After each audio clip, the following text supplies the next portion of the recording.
सबसे पहले तो मैं जिक्र करना चाहूँगा रिफ़ा इंटरनेशनल कॉलेज का। जी। वहाँ पे हमारा एक एमओयू साइन हुआ है जिसमें वो हमारे बच्चों को स्कॉलरशिप दे रहे हैं और उसमें एक जुमला जो लिखा हुआ है कि ये एमओयू जो साइन हो रहा है अटक के तमाम सहाफ़ती ग्रुप्स के लिए है। अगर हमारी कोशिश है कि हम एक एमओयू और साइन करने जा रहे हैं जिसमें सहाफ़ियों के लिए न सिर्फ ये कि प्लाट दिए जाएंगे बल्कि उसमें जो उस हाउसिंग सोसाइटी का एक प्लान है कि वो मकान तामीर करके देने जा रहे हैं। इसके अलावा आईडीसी के साथ हमारा इंशाल्लाह बहुत जल्द एमओयू साइन हो जाएगा। रशीद मेमोरियल हॉस्पिटल जो है वो इस वक्त मैं क्रेडिट देना चाहूँगा मियाँ ज़िया साहब को कि उनके तवसत से वो एमओयू हमारा साइन हुआ है और उसमें तमाम सहाफ़ियों का उनके बीवी बच्चों का जो इलाज है वो फ्री है। उसमें आपकी अद्वियात से लेके आपकी मेडिसिन, आपका चेकअप, आपके टेस्ट तमाम के तमाम Rashid memorial hospital pleader line अटक में फ्री हैं। कर लेंगे। बिस्मिल्लाहिर्रहमानिर्रहीम। आज मेरे साथ मौजूद हैं डॉक्टर लियाकत मुनीर कादरी, चेयरमैन अटक प्रेस क्लब। इनसे गुफ्तगू करते हैं और इनसे पूछते हैं कि ये चेयरमैन अटक प्रेस क्लब क्यों है। इनसे बातचीत करते हैं। अस्सलाम वालेकुम डॉक्टर साहब। वालेकुम सलाम। डॉक्टर साहब, आप अपने बारे में कोई बताएं कि हमीद साहब, सबसे पहले तो आपका बहुत बहुत शुक्रिया कि आपने आज मुझे मौका दिया। हम लोगों के इंटरव्यू करते हैं, शख्सियात के इंटरव्यू करते हैं। आज आपकी ख्वाहिश पे अपने नाजरीन को, अपने चाहने वालों को, मोहब्बत करने वालों को अपने बारे में बताना चाहूँगा। बुनियादी तौर पर मेरी तालीम ग्रेजुएशन है। मैट्रिक मैंने एफजी बॉयज़ हाई स्कूल से पास किया और एफएससी मैंने गवर्नमेंट डिग्री कॉलेज अटक से और उसके बाद मैंने ग्रेजुएशन पंजाब यूनिवर्सिटी से की और साथ मैंने होम्योपैथिक में डिप्लोमा हासिल किया और एमए इस्लामियात कर रहा था। पार्ट 1 मेरा क्लियर था पर उसको मैं फिर आगे कंटिन्यू नहीं कर सका। अच्छा डॉक्टर, आप होम्योपैथिक की वजह से डॉक्टर? जी, मैं अल्हम्दुलिल्लाह मेरी स्पेशलिटी जो है वो हेपेटाइटिस है और हेपेटाइटिस के मेरे सैकड़ों मरीज़ जो हैं, इवन क्रॉनिक स्टेज के, जिसे हम बोलते हैं कि स्टेज फाइनल स्टेज हो, जब लिवर सिरोसिस हो और असाइटिस के पेशेंट हो, पेट में पानी पड़ जाना, वो पेशेंट भी अल्हम्दुलिल्लाह मेरे ठीक हुए हैं होम्योपैथिक ट्रीटमेंट से। तो मेरे नाम के साथ जो डॉक्टर लिखा जाता है वो वो इसी वजह से कि होम्योपैथिक मैं होम्योपैथिक डॉक्टर हैं। डॉक्टर हूँ। जी। तो इसमें असल कई लोगों को शक था ना कि ये डॉक्टर एलोपैथिक हैं या किस तरह के हैं, तो इस वजह से वो अब पूछना फिलासफर जरूरी था। हैं, एलोपैथिक डॉक्टर हैं, पीएचडी किया हुआ है या होम्योपैथ हैं। तो बुनियादी तौर पे मुझे जो मेरे नाम के साथ डॉक्टर लगता है, मैं होम्योपैथिक डॉक्टर हूँ। होम्योपैथिक की ऐसे तो साफत में अब डॉक्टर और साफत अलग के डिफरेंट जो है ना, इनके पेजेस सारे काम ये लेते हैं, लेकिन साफत में आप किस तरह फिर आ गए?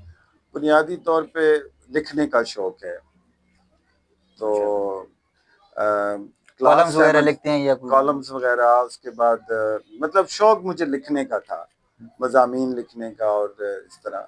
तो बुनियादी तौर पे मैंने हमदर्द एक छपता था मैगज़ीन, उसके बाद नए वक्त का फूल फूल, मैगज़ीन होता था, बिल्कुल। संडे मैगज़ीन जिसे हमदर्द तो बहुत बोलते हैं। ज्यादा पढ़ा जी जाता था। बिल्कुल। तो उसमें मैंने शुरू किया लिखना और उसके बाद चल सो चल। फिर मेरा जो सहाफ़त का सफ़र शुरू हुआ वो रोज़नामा असास से था, करनौल से मेरी बीट थी और उसके बाद फिर बहुत सारे अखबारात, चैनल्स और अल्हम्दुलिल्लाह आज आपके सामने हूँ। तो चेयरमैन अटक प्रेस क्लब, यहाँ पे तो अभी ग्रुप्स बहुत ज्यादा हैं, तो आप चेयरमैन अटक प्रेस क्लब किस तरह आपने आप ये आपका बहुत अहम सवाल है और बड़ा क्रिटिकल क्वेश्चन है। बुनियादी तौर पे जब अटक प्रेस क्लब की सरकारी इमारत बुनियादी तौर पे जब अटक प्रेस क्लब की सरकारी इमारत को वापस लिया गया, बाहमी इख्तलाफात की वजह से, हम इसमें मज़ीद डेप्थ में नहीं जाते हैं, तो मैं सबसे पहले नदीम रज़ा खान साहब के ग्रुप में as a senior vice chairman उनके साथ में अटैच हुआ। उसके बाद शेख फैसल जावेद साहब के ग्रुप में भी मैं रहा। तो मैंने देखा कि सहाफ़ी तो बुनियादी तौर पर सोलो फ्लाइट भी कर सकता है, अकेला भी अपने फ़राइज़ सर अंजाम दे सकता है, मगर जो हमारी कम्युनिटी है उसके लिए कोई काम नहीं कर रहा जो काम करने चाहिए, यानी in the term of welfare of journalist. General? तो उस पे फिर हमारा बाकायदा इंटरनल हमारे जो साफ़ी हजरात हैं उनका, जो हमारे ग्रुप के पैनल के थे, उनके हमारे दरमियान इलेक्शन हुआ और कुछ हमने जो थे वो सिलेक्शन भी किया और उसमें फिर मुझे चेयरमैन के तौर पर मुंतखब किया गया। और अल्हम्दुलिल्लाह इसमें जो मुख्तसर सा वक्त मुझे मिला गुज़िश्ता 3 से 4 साल, तो मैं चंद एक बातें ऐसी हैं, चंद एक काम हमारे ऐसे हैं अटक प्रेस क्लब के प्लेटफॉर्म पे कि जो मैं आपके तवसत से अपने नाजरीन को बताना चाहूँगा। सर ये असल पॉइंट यही है हमारा जो बात करने का कि प्रेस में जो काम करने का है कि साफी चेयरमैन तो बनना आसान है, कोई भी चेयरमैन, मतलब हमारा ग्रुप 4 बंदे इकट्ठे किए, 10 बंदे इकट्ठे किए, चेयरमैन बन गए। असल चीज है कि काम करना। और क्या आपने जो काम किए हैं वो सिर्फ अपने लिए हैं या तमाम साफी ग्रुप्स जितने भी उनके लिए, ये जरा तफसील से हमारे नाज़रीन को जी, बता सबसे पहले तो मैं जिक्र करना चाहूँगा रिफा इंटरनेशनल कॉलेज का। वहाँ पे हमारा एक एमओयू साइन हुआ है जिसमें वो हमारे बच्चों को स्कॉलरशिप दे रहे हैं। और मैं उसमें इंटरेस्टिंग चीज़ ये बताऊँ कि उसमें मेरे सिग्नेचर नहीं है, जो एमओयू साइन हुआ है तवसत से उसमें। आपकी हुआ था जी अल्हम्दुलिल्लाह वो उसमें। सारा जितना जी भी वर्क बिल्कुल। था वो सारा आपका मियाँ था। ज़ियाद साहब हैं मेरे साथ, बाकी दोस्त अहबाब उस वक्त का जो हमारा ग्रुप था, हमने उसमें जो सिग्नेचर हुए हैं जावेद कश्मीरी साहब के हैं, उसमें राशिद अवैध साहब के हैं, उसमें हाजी मुमताज़ हुसैन साहब के सिग्नेचर हैं, तारिक साहब के सिग्नेचर हैं। और उसमें एक जुमला जो लिखा हुआ है कि ये एमओयू जो साइन हो रहा है अटक के तमाम सहाफ़ती ग्रुप्स के लिए है। उसमें मैंने ये नहीं किया कि हाँ जी मेरे ग्रुप के लिए है या not for only your group. No, उसमें तमाम ग्रुप जितने भी सहाफ़ती ग्रुप्स हैं जो किसी भी फोरम पे हैं, उन तमाम ग्रुप्स के जितने भी साफ़ी हैं, फ़ाल साफ़ी, उनके बच्चों के लिए एक बेहतरीन स्कॉलरशिप जो है वो मैं राव तालिश बदर साहब जो डायरेक्टर हैं रिफ़ा इंटरनेशनल कॉलेज के, उनको मैं उनका शुक्रिया अदा करूँगा। और जो है वक़ार अहमद साहब जो एचआर के हैं कि उन्होंने हमें ओब्लाइज किया। और ये बुनियादी तौर पर देखा जाए तो ये हमारा राइट है। और पाकिस्तान के आइन के मुताबिक और मुख्तलिफ कवानीन के मुताबिक तमाम जितने भी डिपार्टमेंट्स हैं, जितनी भी हाउसिंग सोसाइटीज़ को ले लीजिए, आप तालीमी इदारों को ले लीजिए, कि उसमें सहाफ़ियों का एक कोटा है। मगर हमें चूँकि आगाही नहीं है, मैंने ज़ाती तौर पे अपने लिए प्लाट लेना मुनासिब नहीं समझा। मगर हमारी कोशिश है कि हम एक एमओयू और साइन करने जा रहे हैं जिसमें साथियों के लिए न सिर्फ ये कि प्लाट दिए जाएंगे, बल्कि उसमें जो उस हाउसिंग सोसाइटी का एक प्लान है कि वो मकान तामीर करके देने जा रहे हैं। इसके अलावा आईडीसी के साथ हमारा इंशाल्लाह बहुत जल्द एमओयू साइन हो जाएगा। रशीद मेमोरियल हॉस्पिटल जो है वो इस वक्त मैं क्रेडिट देना चाहूँगा मियाँ ज़िया साहब को कि उनके तवसत से वो एमओयू हमारा साइन हुआ है। और उसमें तमाम साफियों का, उनके बीवी बच्चों का जो इलाज है वो फ्री है। उसमें आपकी अद्वियात से लेके आपकी मेडिसिन, आपका चेकअप, आपके टेस्ट, तमाम के तमाम Rashid memorial hospital pleader line अटक में फ्री हैं। इसके अलावा हमने एक स्पीच कंपटीशन करवाया बुनियादी तौर पर चेयरमैन अटक प्रेस क्लब के प्लेटफॉर्म से, अटक प्रेस क्लब के प्लेटफॉर्म से, सॉरी, अटक प्रेस क्लब के प्लेटफॉर्म से बतौर चेयरमैन मेरी ख्वाहिश ये है कि जो सहाफ़ी कम्युनिटी है उसमें ऐसे लोग हों कि जो अपने आप को एक्सप्रेस कर सकें, जो खबर बना सकें, जो एज लाइव दे सकें, जो बीपर दे सकें, जिनको जैसे हम गाड़ी भी चलाते हैं ना तो हमें एक रोड सेंस होता है, तो जिनको पता हो कि हमने खबर कैसे बनानी है, खबर का थीम क्या है, खबर का मकसद क्या है।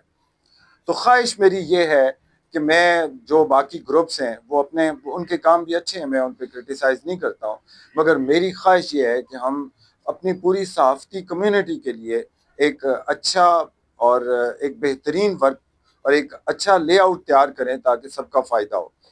मुझे एक बात का सबसे बड़ा दुख ये होता है कि हमारी गमी और खुशी में हमारी अपनी कम्युनिटी भी शरीक नहीं होती इन्हीं बाहमी इख्तलाफात की वजह से।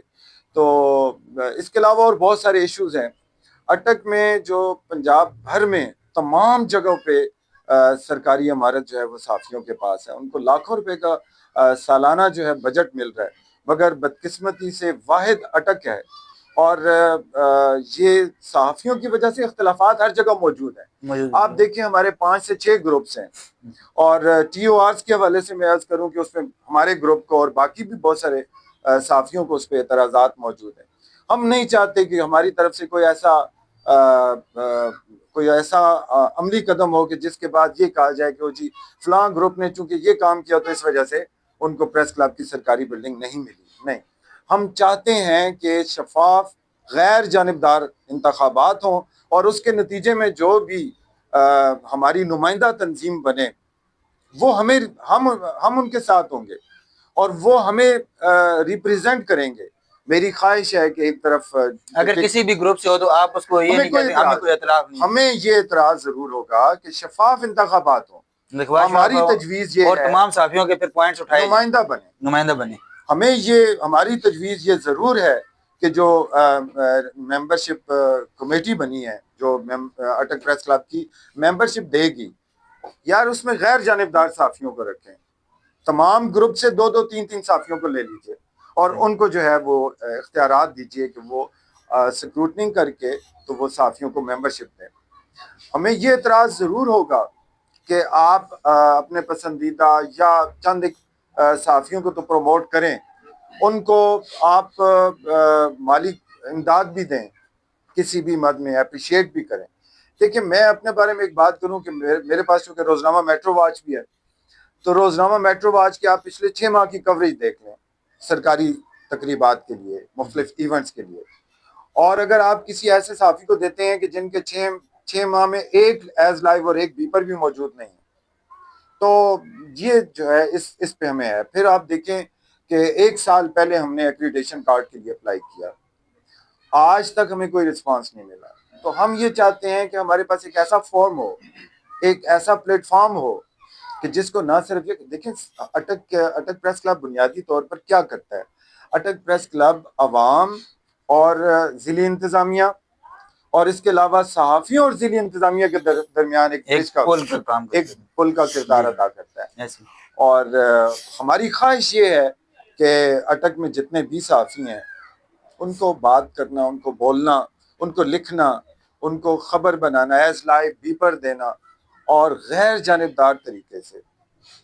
एक तो वो आए, दूसरा हमारे पास सरकारी बिल्डिंग हो। और मैं आज आपके तवज्जुद से इंशाल्लाह जिस फोरम पे भी डिप्टी कमिश्नर साहब हैं, मैं ख़ास तौर पे मशकूर हूँ अनिल सईद साहब का, ADCG साहब का, और बाकी जितने भी फोरम्स हुए, हमारे डिप्टी डायरेक्टर साहब हैं शहजाद नियाज खोकर साहब, कि अब हमारी ख्वाहिश ये होगी और हमारा ये मुतालबा होगा कि आप हमें अटक प्रेस क्लब उस वक्त दें जिस वक्त आपकी चॉइस हो, जिस वक्त आपकी मर्जी हो, जिस वक्त आप मुतमईन हो। मगर जो ग्रांट आ रही है वो हमारा हक है, वो हम सब तमाम साफियों का हक है। उसका आप कोई भी एक मतलब एक तरीकाकार बना लीजिए, एक लाएअमल तैयार कर, मगर वो मिले साफियों को, फाल साफियों को मिले, और वो अहलियत की बुनियाद पर मिले, काबिलियत की बुनियाद पर मिले। ऐसे नहीं कि अभी जो 10 बंदे हर जगह पहुंचे काम कर रहे हैं और जो पीछे उनकी खबर लेके उनको जो है ना ज्यादा आगे लाया जाए, तो वो ना। एक हमारे यहाँ हमारे माशरे में एक चीज होती है जिसे हम TC कहते हैं, खुशामद कहते हैं उर्दू में। भाई खुशामद की बुनियाद पे ना आप अहलियत देखें, आप काबिलियत देखें, उनको ना आगे लाया जाए। जो पीछे चुप के पास उनकी एक वीडियो भी उनसे ले ली, खबर भी उनसे ले ली और अपना सिर्फ नाम बना के तो चले। बिल्कुल, जो आपको हर जगह पे नजर आते हैं, मौजूद हैं। अमीर साहब, एक बात और करना चाहूंगा, चैनल या अखबार बड़ा नहीं होता, सहाफी बड़ा होता है। ऐसी आपने अपने आप को, अपने जो खबर है वो आपने प्रेजेंट करनी है। वो आप कैसे प्रेजेंट करते हैं, असल मैटर ये करती है जी। तो अभी हम तो वैसे इंटरव्यू के मूड में तो नहीं थे, जैसे गपशप के लिए बैठे थे, तो गपशप में बात आई है। अभी जैसे रशीद मेमोरियल का है, तो वो आप का जो MOU है उसमें भी तमाम जितने भी साफ़ी हैं किसी भी ग्रुप से, वो जाके अपना इलाज करवा सकते हैं जी। बिल्कुल, वहाँ पे उनका क्या तरीकाकार होगा? देखें, बुनियादी तौर पर कोई हमने कॉम्प्लिकेशंस पैदा नहीं की हुई। आप जाएं, अपना तारुफ करवाएं। वहाँ पे शेर खान साहब हैं जो एडमिन ऑफिसर हैं। शेर खान साहब, ये नोट कर लेंगे तमाम साफी जो सुन रहे हैं। शेर खान साहब हैं, उन्हें अपना तारुफ करवाएं, अपना प्रेस कार्ड दिखाएं और अपनी ट्रीटमेंट करवाएं।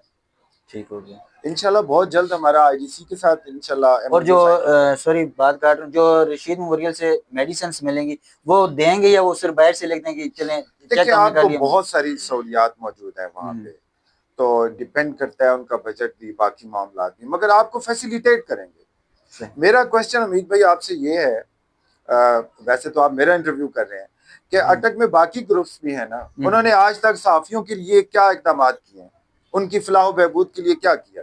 हाँ, कुछ हमारे दोस्त ऐसे हैं कि जिन्होंने अपने ही साफी भाइयों का मीडिया ट्रायल जरूर किया, मगर देखिए हम एक कम्युनिटी है ना, Yes, जी।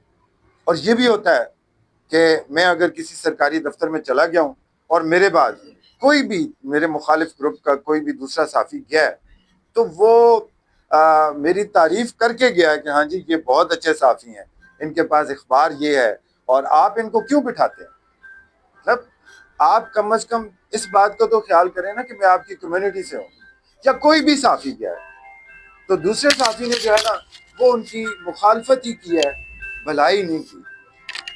अच्छा चेयरमैन साहब, अभी इसमें जो अभी तक वो ये सारी गुफ्तगू का निचोड़ जो मैंने एक समझ रहा हूँ आजकल जो सहाफत का भी देख रहा हूँ कि एक बंदा है, उसके पास 4-5 बंदे हैं, ठीक है, तो वो अपना ग्रुप बना के वो भी चेयरमैन अनाउंस कर सकता है अपने आप को, या इसके लिए कोई काम भी करना पड़ता है हाँ, तब चेयरमैन होने चाहिए? अच्छा देखिए मेरी एक बात सुनिए, कोई भी प्रोफेशन है, आपने करियाना जनरल स्टोर की दुकान भी खोलनी है ना, तो उसके लिए भी आपको आपके पास एक्सपीरियंस होना चाहिए।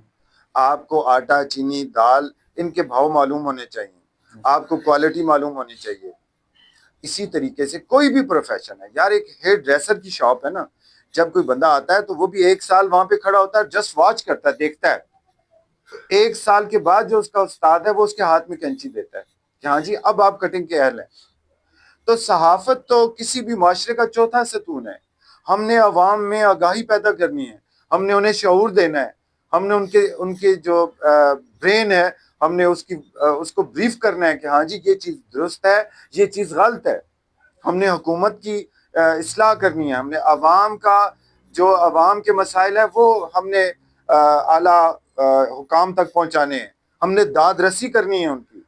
हमने इसमें देखिए अभी हर बंदा जो है ना एक मसला देखता है, वो जी मैं ये मसला जो है ना मैं बात करूंगा, लेकिन क्या इसके लिए भी एक जरूरी हदायत है? आपके अल्फाज का चुनाव, आपकी जो वीडियो बना रहे हैं, तस्वीर बना रहे हैं, उसके अंदर कोई ऐसी चीज ना आए जो मुतजाद हो, जो नुकसान पहुंचा रही हो। जी बिल्कुल, मैं यही बात अपनी बात को कंटिन्यू करते हुए कंप्लीट करूंगा कि हर चीज का एक हुस्न है, एक खूबसूरती है। हम ये एक लफ्ज यूज करते हैं ना प्रोफेशनल, यार कम से कम आप कोई भी प्रोफेशन है उसमें इतनी अहलियत तो रखें कि आप जब आप एज लाइफ दे रहे हैं, जब आप बीपर दे रहे हैं, तो आप अपने अल्फाज मुकम्मल तो करें, आप जुमला तो कम से कम एक बोल सकें, आप खबर तो बना सकें, आप खबर लिख तो सकें। यहाँ पे तो वो लोग भी साफी बने हुए हैं कि जिनको अपना नाम लिखना नहीं आता। हमारी ख्वाहिश यही है कि हमारे साथ कम पढ़े लिखे लोग भी हैं, हमारे साथ मास कम्युनिकेशन भी हैं जिन्होंने एमएससी किया हुआ है। हमारी मास ख्वाहिश कम्युनिकेशन। जी, हमारी ख्वाहिश ये है कि हम इनको कम से कम इतना ट्रेन कर दें कि ये बतौर सहाफ़ी अपने आप को प्रेजेंट कर सकें। और साफी का काम क्या ये है कि उधर फैसला करना, उनको जज करना, या एक कोई भी काम ऐसा हो रहा है कोई अच्छा या बुरा, उसको सिर्फ हाईलाइट करना कि ये काम वाकई अच्छा हुआ, हम इसकी तारीफ करते हैं, ये काम गलत हो रहा है, इसको इस तरह से सही होना चाहिए। इसमें क्या जो है ना डिफरेंस है? बिल्कुल, बहुत अच्छी बात की। मेरे नज़दीक एक अच्छा सहाफ़ी तारीफ की बजाय मुस्बत तनकीद करता है, और उसकी मुस्बत तनकीद का मकसद ये होता है कि मैं इस चीज़ की इस्लाह करूं। वो खुद कुछ भी नहीं कर सकता, मगर उसके पास जो कलम है, जो पेन है, या अभी जो मोबाइल फोन हमारे पास आ मोबाइल अभी वीडियोस वो आ बहुत रही हैं, बड़ी उसके ऊपर पावर जो है। लिखा जा रहा है जी, वो जो लिखाई है, वो जो आपकी जो वीडियोस है, जो तस्वीर है, वो आपने इस तरीके से दिखाने की इसके अंदर और बेहतरी हो जाए। देखें जब मेरे अल्लाह पाक ने कसम उठाई ना, वल कलम, पेन की कलम की कसम कलम की उठाई, कसम। तो आखिर कोई बात है ना। तो लेकिन ये यहाँ एक पर बहुत अभी आप खुद देख रहे हैं, मैं भी देख रहा हूँ, अभी मुझे तो कम अरसा हुआ अभी साफत में आए हुए, मैं देख रहा हूँ कि कुछ लोग हैं जिन्होंने सिर्फ अपने बड़े बड़े जो आप समझ रहे हैं बात जो मैं करना चाह रहा हूँ, उनको ही सिर्फ प्रमोट कर अपने रहे हैं, आप बाकी को अपने आप कैमोफ्लेज को किया हुआ उनके है। ऊपर फोकस किया हुआ है कि यहीं पे हमने फोकस रहना है। देखें क्या ये भी साफत है? सहाफत मैं इसे सहाफत नहीं मानता हूँ। उसकी वजह यह है कि चौथा सतून किसी भी माशरे का ऐसे नहीं बन जाता। अगर ये सतून प्रॉपर नहीं होगा, अच्छा नहीं होगा, ठीक नहीं होगा, तो माशरती बिगाड़ पैदा होगा। अटक में बुनियादी तौर पे हमारी ख्वाहिश ये है कि अटक प्रेस क्लब के प्लेटफॉर्म पे हम ऐसे अच्छे पढ़े लिखे समझदार लोगों को प्रमोट करें जो सहाफ़ी बनना चाहते हैं, जिन्हें अगर सहाफ़त नहीं भी आती बात अच्छी कर तो सके। बात अच्छी कर सके, उन्हें हम ट्रेन करते हैं। हम उन्हें बताते हैं कि जी हाँ, हाँ जी साहब देखें ना, अब आपका काम है एक खबर को हाईलाइट करना, खबर बना के अपने अखबार में दे देना। अब उसके बाद आप 10 मरतबा उसका फॉलो अप दे दें। आपको सहाफ़ती इक़दार के मुताबिक आपको दो तरफ का मौक़िफ़ लगाना पड़ता है, यही है ना। आपके हाथ में लाठी नहीं है। हाँ, जो एज लाइव वीपर, जो कमेंट्स, जो मज़ामीन, आर्टिकल्स, जो अपने वीलॉग्स बना रहे हैं, उनके पास इख्तियारात हैं, वो बात कर सकते हैं, मगर उनकी उस गुफ्तगू में भी बहुत सारी चीज़ों का जो है वो ख्याल रखना पड़ता है। शाइस्तगी होनी चाहिए। शाइस्तगी होगी। आप किसी की जो है वो किरदार कुशी नहीं करेंगे, आप नेगेटिविटी नहीं फैलाएंगे। अभी चंद दिन पहले एक इंटरव्यू किया हमने, मैं और मियां ज़िया साहब थे, बाकी दोस्त भी वहाँ पे मौजूद थे। तो वो 3 से 4 मिनट की गुफ्तगू को हमने कट किया। अगर हम कट न करते, उसको डिलीट न करते, तो वो एक माशरती बिगाड़ के लिए या एक फसादात के लिए बहुत बड़ा पैगाम था। देखें, जब आपको चौथा सतून कहा जा रहा है, जब आप सहाफ़ी हैं, तो फिर आपके ऊपर एक जिम्मेदारी भी है, आपने उस जिम्मेदारी को निभाना है। ऐसी है। तो अभी लास्ट में एक बता दें कि जो आईडीसी के साथ अभी आपका एमओयू साइन होने जा रहा है, जिस पे आप मेहनत कर रहे हैं, और यकीनन आप इसमें, आप हैं, मियां ज़िया साहब हैं, आप दो बहुत ज़्यादा इस पे मेहनत कर रहे हैं, दोनों अप्रिशिएट के काबिल हैं, और मैं आपको अप्रिशिएट करता हूँ, और बहुत सारी दुआएं हैं आप दोनों के लिए कि अल्लाह पाक आपको कामयाब करे, जिसमें आप अपनी ज़ात से हटकर तमाम अपने साथ वाले जितने भी ग्रुप्स के अलग-अलग मेम्बरान हैं, लेकिन उनके साथ साफ़ी लगा हुआ, उनको सबको, उनके मसाइल को समझ के इसके कर रहे हैं। तो ये इसमें क्या-क्या शराइत होंगी? इनके मुकम्मल टेस्ट होंगे या 20% 30%, वैसे क्या आपका जो है ना आ रहा है इसमें? देखें, आईडीसी एक बहुत अच्छा इदारा है पाकिस्तान का, और ये एक आम डिजर्विंग पर्सन को भी अच्छी परसेंटेज पे डिस्काउंट दे रहा है ऑलरेडी। ठीक हो गया। तो हमारी ख्वाहिश ये है कि जो हम अपने सहाफ़ी भाई हैं, उनके लिए हम एक ऐसा एमओयू साइन करें कि हमें बेहतरीन डिस्काउंट मिल सके, और जितने भी टेस्ट हैं हमारे वो उसी रेशो से जो है वो आईडीसी करे।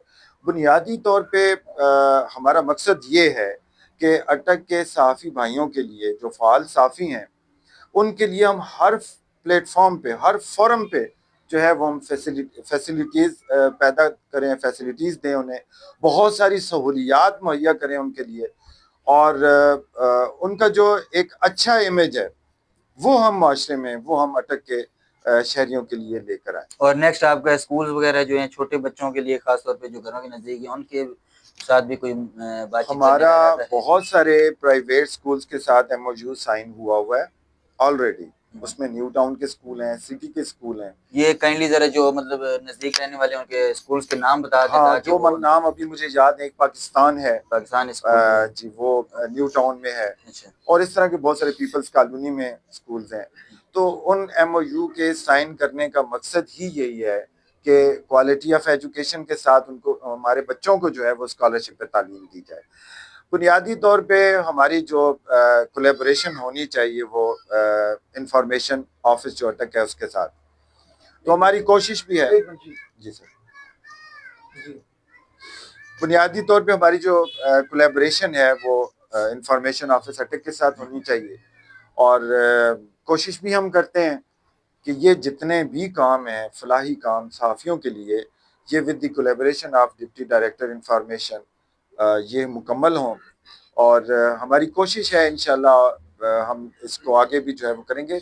इस सिर्फ आईडीसी के साथ नहीं, प्राइवेट स्कूल्स के साथ नहीं, यूनिवर्सिटीज़ और कॉलेजेस के साथ नहीं, बल्कि हम इंशाल्लाह कोशिश कर रहे हैं कि हम जो एक हाउसिंग सोसाइटी है, मैं अभी नाम नहीं बताना चाहूँगा, हम उसके साथ कोलैबोरेट कर रहे हैं, और उनके साथ इंशाल्लाह हमारा एमओयू साइन होगा, और उसमें हम बहुत ही डिस्काउंट रेट पे, आसान शराइत पे जो है वो हम ना सिर्फ प्लाट बल्कि बने बनाए घर भी हम इंशाल्लाह डिस्ट्रीब्यूट करेंगे। जी, बहुत शुक्रिया जी। तो हम नाज़रीन को बताना चाहता हूँ कि आज हमारी कोई गैदरिंग मुकम्मल नहीं थी कि हम एक पॉडकास्ट करेंगे। वैसे ही डॉक्टर साहब से मुलाकात हुई है, और पिछले दिनों हमारी एक जगह मुलाकात थी, वहाँ पर पता चला है कि ये एमओयू साइन हो चुके हैं, और ये फैसिलिटीज़ लोगों में मिल रही हैं, जो साफ़ी हैं उनके लिए मौजूद हैं। तो सिर्फ डॉक्टर साहब से आज घेर लिया हमने, ठीक है, पकड़ लिया, उनसे गुफ्तगू की है। अगर आपको अभी भी कहीं पे कोई चीज़ समझ नहीं आई है, हालांकि डॉक्टर साहब ने बहुत मुकम्मल तरीके से समझाने की कोशिश की है, फिर भी कहीं ना आए तो आप डॉक्टर साहब से रब्ता कर सकते हैं। किसी भी तरह का रशीद मेमोरियल अस्पताल की तरफ से या रिफा यूनिवर्सिटी की तरफ से या और किसी प्राइवेट स्कूल की तरफ से जो आपके नज़दीक हैं, जो आप चाहते हैं कि वहाँ पे हम बच्चों को भेजें, कोई प्रॉब्लम ऐसी समझ में आ रही है तो आप डॉक्टर साहब से ज़रूर रब्ता कीजिएगा। डॉक्टर साहब अपना कॉन्टैक्ट नंबर आप बता दें ताकि आपसे कोई रब्ता जी, करना चाहे तो मेरा व्हाट्सएप नंबर नोट कर लीजिए 0333 522 5578। और आपसे कोई रब्ता करता तो आपको कोई एतराज़ नहीं, बेशक जी किसी भी बिल्कुल, ग्रुप मैं से। इंशाल्लाह रिस्पांस दूंगा जी, बिल्कुल रिस्पांस दूंगा। बहुत शुक्रिया जी, थैंक इजाज़त यू जी। दीजिए। और ख़ुसूसी तौर पर मेरी तरह आप भी दुआ कीजिएगा, इस तरह के काम करने वाले मियाँ ज़ियाद साहब और डॉक्टर साहब के लिए ज़रूर दुआओं में याद रखिएगा। अल्लाह हाफ़िज़।